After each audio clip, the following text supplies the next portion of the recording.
समय पहले की बात है। गंगा के किनारे बसा किशनपुर गांव। हरे भरे खेत, मिट्टी की खुशबू और बैलों की गड़गड़ाहट से भरा यह गांव बाहर से तो शांत और सुंदर लगता था, लेकिन इस शांति के पीछे छुपा था दर्द और संघर्ष का पहाड़। गांव के एक कोने में टूटी फूटी झोपड़ी में रहता था हरिनाथ, एक गरीब किसान। उसके साथ उसकी पत्नी सीता और उनकी जवान बेटी ललिता भी थी। जिंदगी की गाड़ी किसी तरह धकेलते जा रहे थे, मगर हालात रोज बदतर होते जा रहे थे। हरिनाथ, कब तक यह गरीबी सहेंगे? रोज रोज पेट की आग बुझाने के लिए भी जी तोड़ मेहनत करनी पड़ती है। खेत से इतना भी अनाज नहीं निकलता कि पूरे साल का गुजारा हो सके। ललिता बड़ी हो रही है, उसके चेहरे पर अब मासूमियत के साथ चिंता की रेखाएं भी नजर आने लगी हैं। मैं डरती हूँ कहीं उसके भाग्य में भी हमारी तरह दुख और अभाव न लिखे हों। सीता, तुम मेरे दुख को और गहरा मत करो। मैं दिन रात खेतों में खून पसीना बहाता हूँ, मगर हमारी जमीन अब हमारी नहीं रही। जमींदार भैरव सिंह के पास गिरवी पड़ी है। जब तक उसका कर्ज नहीं चुकता, तब तक हालात ऐसे ही रहेंगे। मैं कोशिश करूंगा, चाहे अपनी जान ही क्यों न देनी पड़े, लेकिन तुम्हें और ललिता को यूं तड़पते नहीं देख सकता। गांव का जमींदार भैरव सिंह निर्दयी और क्रूर इंसान था। गरीबों का खून चूसना उसकी आदत बन चुकी थी। गांव के लोगों की मेहनत की कमाई उस तक ब्याज बनकर पहुंचती थी और बदले में उन्हें मिलता था अपमान। हरिनाथ के खेत भी उसी के पास गिरवी थे।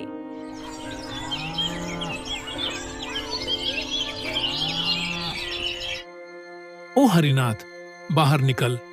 आखिर मेरा कर्जा कब चुकाएगा? बहुत दिन से तेरे खेत मेरे नाम पर पड़े हैं। अब या तो पैसे दे, वरना खेत और घर दोनों हाथ से जाते समझ। मालिक, इस साल सूखा पड़ा, फसल भी पूरी नहीं हुई। थोड़ा और वक्त दे दो, मैं मजदूरी कर लूंगा, बैल बेच दूंगा, मगर आपका कर्ज जरूर चुका दूंगा। बस कुछ दिन और मोहलत दे दो। मोहलत? गरीब की जुबान पर हमेशा यही रट होती है, मगर तेरे लिए मेरे पास एक आसान रास्ता है। कैसा रास्ता बताओ ना मालिक। तेरी बेटी ललिता जवान हो गई है। सुना है पूरे गांव वाले उसकी सुंदरता की बातें करते हैं। अगर तू उसे आज रात मेरे हवाले कर दे तो तेरा पूरा कर्ज माफ कर दूंगा। तेरे खेत भी वापस मिल जाएंगे। सोच ले, गरीब की जिंदगी से बड़ा सौदा कोई नहीं। यह सुनकर हरिनाथ की आंखों में खून उतर आता है। उसके हाथ कांपने लगते हैं, चेहरा लाल हो जाता है। सीता अंदर से सन्न खड़ी सुन रही होती है। ललिता डर के मारे ओट में छुप जाती है।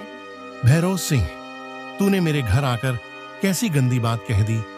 बेटी बाप की इज्जत होती है और तू उस इज्जत को अपने पैरों तले रौंदना चाहता है। धिक्कार है तुझ पर और तेरे पैसे पर। हरिनाथ, तेरी औकात भी है मुझे मना करने की। ये इनकार तुझे और तेरे खानदान को बहुत भारी पड़ेगा।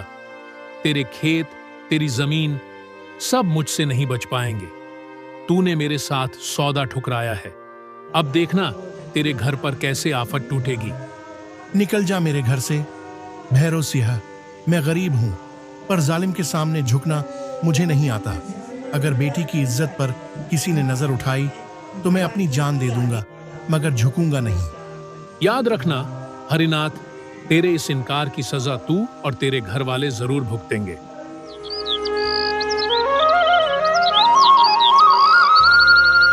भैरव सिंह के शब्दों की गूंज अभी भी हरिनाथ के कानों में तीर की तरह चुभ रही थी। मिट्टी की उस टूटी झोपड़ी के भीतर एक ऐसा सन्नाटा पसरा था जैसे किसी ने उनके जीवन की आखिरी उम्मीद भी छीन ली हो। सीता की आंखों से आंसू बहते बहते गीली जमीन पर गिर रहे थे। ललिता भी चुपचाप खड़ी थी और हरिनाथ की आंखों में दर्द और लाचारी का सैलाब उमड़ रहा था। हे भगवान, क्या यही दिन देखना बाकी रह गया था? मैंने तो किसी का बुरा नहीं सोचा। हमेशा खेतों की मिट्टी को सींचकर पेट भरा, फिर भी ये हालात क्यों? मेरी मेहनत मिट्टी में मिल गई और अब मेरी इज्जत को दांव पर लगाया जा रहा है। कितना निर्दयी है वो भैरव सिंह। गरीब की मजबूरी को अपनी ताकत समझ बैठा है, लेकिन उसके पापों की गठरी इतनी भारी हो चुकी है कि एक दिन खुद भगवान उसे न्याय के कटघरे में खड़ा करेंगे। हरिनाथ, हिम्मत मत हारो। भगवान देर करता है, अंधेर नहीं करता। जिस आदमी ने दूसरों की आंखों से आंसू बहाए, बेटियों की इज्जत पर हाथ डाला, भूखे पेटों को रोटी से वंचित किया, वो कभी चैन से नहीं जी पाएगा। भैरव सिंह की हंसी आज भले हमें चीर रही है, मगर एक दिन वही हंसी उसकी मौत की दस्तक बनेगी। उसकी निर्दयता की सजा भगवान जरूर देगा। बाबा, मैं जानती हूँ कि आज हम बहुत अकेले लग रहे हैं। मेरा मन कांपता है, डर से सांस रुक सी जाती है, पर मैं डरकर नहीं टूटूंगी। अगर सच में ऊपर आसमान में कोई भगवान है, तो वो इस अन्याय को देख रहा है। वो दुष्ट भैरव सिंह की हंसी को आंसुओं में बदलेगा, उसकी निर्दयता को मिट्टी में मिला देगा। बाबा, वो दिन आएगा, ये मेरी श्रद्धा है। भैरव सिंह को उसके पापों की सजा भगवान जरूर देगा। उस रात हरिनाथ की आंखों से नींद कोसों दूर थी। एक तरफ कर्ज का बोझ, दूसरी तरफ बेटी की इज्जत। मगर उसने मन ही मन प्रण ले लिया था, चाहे कितनी भी मुसीबत क्यों ना आए, वह ललिता को बचाएगा, आखिरी सांस तक।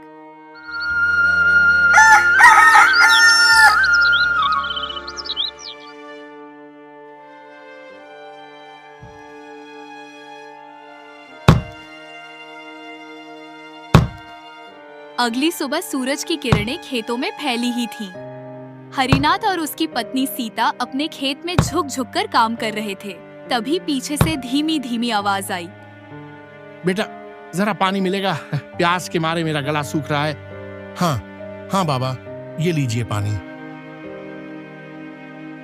हरिनाथ ने बिना सोचे समझे मटका उठाया और साधु को पानी थमा दिया। साधु ने गहरे घूंट भरे और राहत की सांस ली। बेटा, तू बड़ा नेक और मेहनती है, पर तेरे चेहरे पर गहरी चिंता की रेखाएं क्यों हैं? कौन सा दुख है जो तुझे भीतर से खा रहा है? बाबा, इस गांव का जमींदार भैरव सिंह बड़ा निर्दयी है। कर्ज के नाम पर मेरा खेत छीन लिया, हमें रोज अपमानित करता है।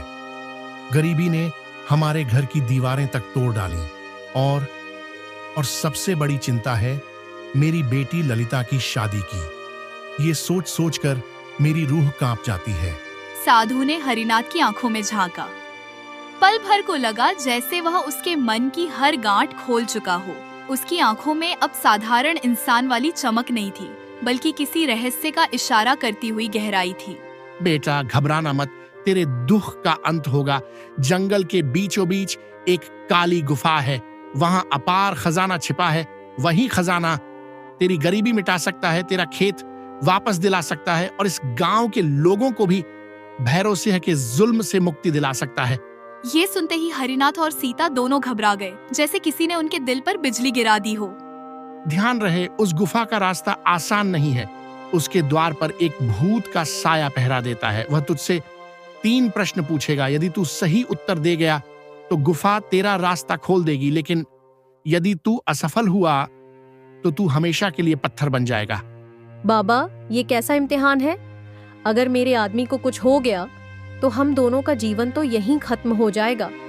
बेटी, साहस ही सबसे बड़ी दौलत है। याद रखो, ईश्वर सच्चे और नेक इंसान का साथ कभी नहीं छोड़ता। इतना कहकर साधु वहां से धीरे धीरे चला गया। हरिनाथ कुछ देर वहीं खड़ा रहा। उसकी आंखों में डर भी था और उम्मीद भी। सीता की आंखों में चिंता थी, लेकिन भीतर कहीं एक विश्वास भी जाग चुका था कि शायद ये वही मौका है जिससे गरीबी के अंधेरे से निकलकर वे एक नई सुबह देख सके। सीता, अब और इंतजार नहीं कर सकता। जो साधु ने कहा है वही रास्ता हमें इस अंधेरे से निकाल सकता है। मैं जंगल जाऊंगा और उस गुफा को खोज निकालूंगा। नहीं हरिनाथ, वहाँ खतरा है।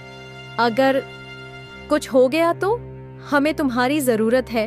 डर मत सीता, गरीबी से लड़ते लड़ते अब मेरी हिम्मत जवाब दे चुकी है। अगर आज पीछे हट गया तो ललिता का भविष्य अंधेरे में चला जाएगा। मुझे जाना ही होगा। इतना कहकर हरिनाथ ने अपनी कुल्हाड़ी उठाई और बिना पीछे देखे जंगल की ओर चल पड़ा। सीता उसकी पीठ देखती रह गई। आंखों में डर भी था और उम्मीद भी। जैसे जैसे वह भीतर जाता गया, सूरज की रोशनी पेड़ों की शाखाओं में खोने लगी। चारों ओर सन्नाटा था। बीच बीच में जंगली जानवरों की चीखें गूंजती, कभी भेड़िए की हुंकार, कभी उल्लू की कर्कश आवाज। हर कदम पर डर का साया था। घंटों भटकने के बाद आखिरकार हरिनाथ को वह जगह दिखाई दी, एक अंधेरी रहस्यमयी गुफा। हरिनाथ कांपते कदमों से आगे बढ़ा ही था कि अचानक रंग बिरंगी किरणें फैली और उनके बीच से एक भूताकार प्राणी उसके सामने खड़ा हो गया। रुक जा इंसान, ये गुफा सबकी पहुंच में नहीं है।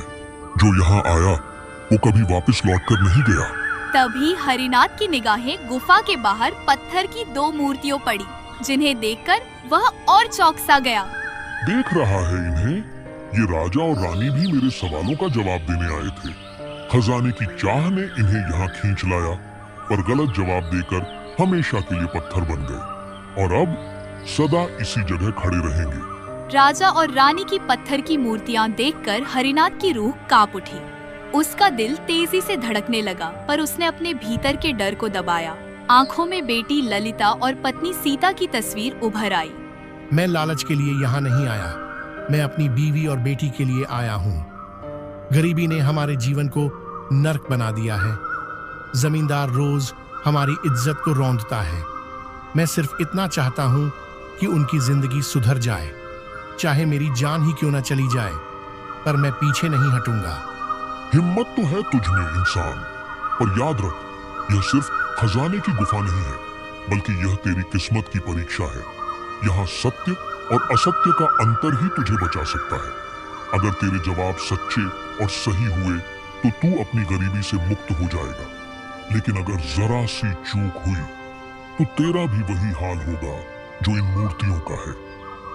मैं अपनी बेटी की खातिर ये परीक्षा दूंगा। पूछो अपने सवाल, मैं तैयार हूँ। भूत की लाल आंखें तेज चमकने लगी। गुफा की दीवारें जैसे उसकी आवाज से कांप उठी हो, और फिर उसने हरिनाथ से पहला सवाल पूछा।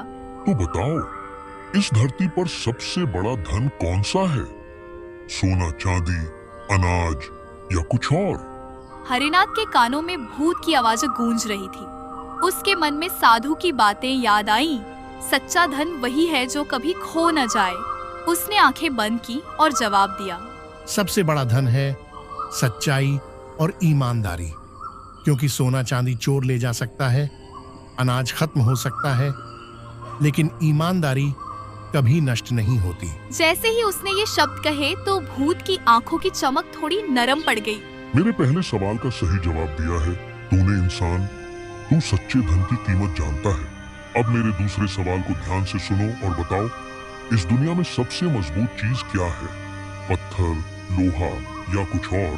हरिनाथ ने एक पल के लिए आकाश की ओर देखा तो उसे अपनी माँ की बातें याद आई। सबसे मजबूत चीज है माँ बाप का आशीर्वाद और परिवार का साथ। लोहा टूट सकता है, पत्थर चूर हो सकता है, लेकिन माँ का आशीर्वाद कभी नहीं टूटता। यही वो ताकत है जो इंसान को हर मुसीबत से लड़ना सिखाती है। गुफा की दीवारों से एक हल्की सी गूंज निकली, जैसे खुद धरती उसकी बात से सहमत हो गई हो। दूसरा उत्तर भी सही है हरिनाथ। तूने साबित किया कि असली ताकत हथियारों में नहीं, रिश्तों में होती है। अब मेरा अंतिम सवाल का जवाब दे हरिनाथ। बता, इंसान की असली पहचान किससे होती है? उसके कपड़ों से, उसके धन से या किसी और से? इंसान की असली पहचान होती है उसके कर्मों से। कपड़े फट सकते हैं, धन छिन सकता है, लेकिन अच्छे कर्म कभी मिट नहीं सकते। जो दूसरों की भलाई के लिए जीता है वही अमर कहलाता है। तेरे उत्तर सच्चे हैं हरिनाथ। तूने सिद्ध कर दिया कि सच्चा इंसान वही है जो धन या डर के आगे झुकता नहीं। अब ये गुफा तेरा मार्ग खोल देगी। जा, अपने गांव की तकदीर बदल दे। इतना सुनते ही भूत की काया धीरे धीरे धुंध में गायब हो जाती है और एक रोशनी के साथ गुफा का द्वार भी खुल जाता है और राजा रानी की पत्थर की मूर्तियां भी रंग बिरंग किरणों के साथ अपने असली रूप में आ जाती है। हरिनाथ, आज अगर तू उस दानव के सवालों का सही उत्तर न देता तो शायद हम दोनों यहाँ सदियों तक पत्थर बने रहते। तूने हमें मुक्ति दी है, ये तेरा उपकार हम कभी नहीं भूलेंगे। महाराज, मैंने तो बस सच्चाई का साथ दिया है। ईश्वर की कृपा से मेरी जुबान से सही उत्तर निकले, बाकी सब उन्हीं की लीला है। तेरी सच्चाई ने हमें नया जीवन दिया है हरिनाथ। अब बताओ, तुम इस वीरान गुफा की तलाश में क्यों आए थे? हरिनाथ ने गहरी सांस ली और फिर सब कुछ बता दी। अपने गांव पर भैरव सिंह के अत्याचार, भूख से तड़पते बच्चों की चीखें और अपनी पत्नी सीता व बेटी ललिता की बेबसी। महाराज, मैं यहाँ इसलिए आया था कि शायद इस गुफा में कोई रास्ता, कोई उपाय मिले जिससे मैं अपने गांव वालों की मदद कर सकूं। भैरव सिंह हर रोज गरीबों से अनाज छीन लेता है। जिसने विरोध किया उसे उसने खेतों से बाहर निकाल दिया। हरिनाथ, तू चिंता मत कर। मैं भैरव सिंह जैसे अत्याचारी को उसकी करने की सजा जरूर दूंगा। ऐसे लोग इंसान के वेश में दानव होते हैं और उनका अंत सदा ही बुरा होता है। इतना कहकर राजा और हरिनाथ दोनों गुफा के अंदर चले जाते हैं।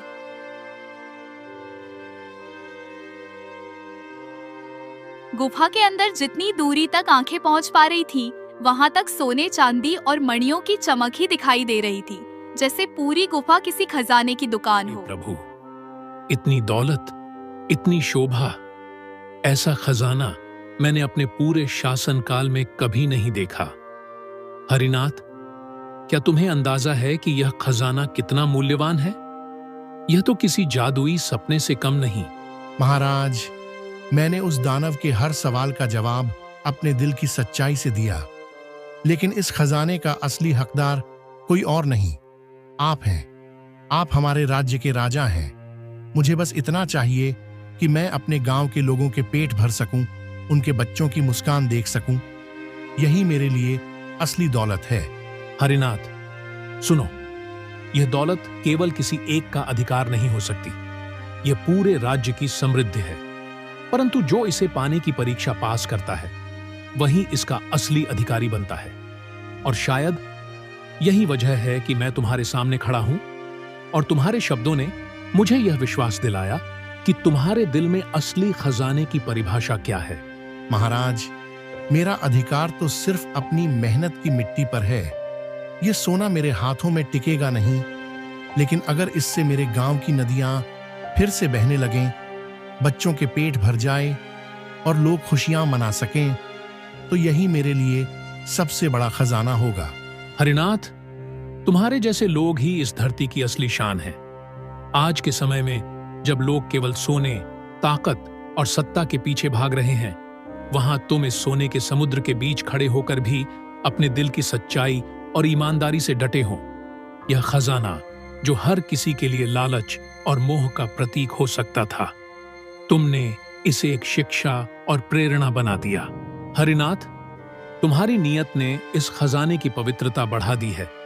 मैं चाहता हूं कि तुम इसका एक हिस्सा अवश्य लो, ताकि अपने गांव और अपने लोगों का जीवन सुधार सको। महाराज, अगर आप अनुमति दें तो मैं बस इतना लेना चाहूंगा जितना मेरे गांव के सुख के लिए आवश्यक हो। एक बक्सा जिसमें इतना धन हो कि मैं अपना खेत भैरव सिंह से वापस ले सकूं और बाकी से गांव के लोगों की मदद कर सकूं। राजा ने हरिनाथ को खजाने से भरा हुआ बक्सा सौंप दिया। हरिनाथ, यह बक्सा तुम्हारी मेहनत, तुम्हारी सच्चाई और तुम्हारे धैर्य का इनाम है। जाओ, अपने गांव के लोगों की सेवा करो और याद रखना, इस राज्य को तुम्हारे जैसे लोगों की जरूरत है। हरिनाथ बक्सा लेकर धीरे धीरे गुफा से बाहर निकल आया। लेकिन कहानी यही खत्म नहीं होती। भाग 2 में देखिए, हरिनाथ जब उस बक्से को लेकर अपने गांव लौटेगा, तब शुरू होगी एक नई सुबह, उम्मीद और इंसाफ की। वो देखेगा अपने गांव के सूखे खेत, भूखे बच्चे और टूटी झोपड़ियां, और उस खजाने से वो सबके जीवन में फिर से खुशियां लौट आएगा। और उधर राजा भी चुप नहीं रहेगा। भैरव सिंह की करतूतें अब छिपी नहीं रहेंगी। अगले भाग में राज दरबार में गूंजेगी इंसाफ की आवाज, जहां राजा स्वयं भैरव सिंह को बुलाकर उसके कर्मों का दंड सुनाएगा। देखते रहिए अगले भाग में हरिनाथ का न्याय और भैरव सिंह का अंत।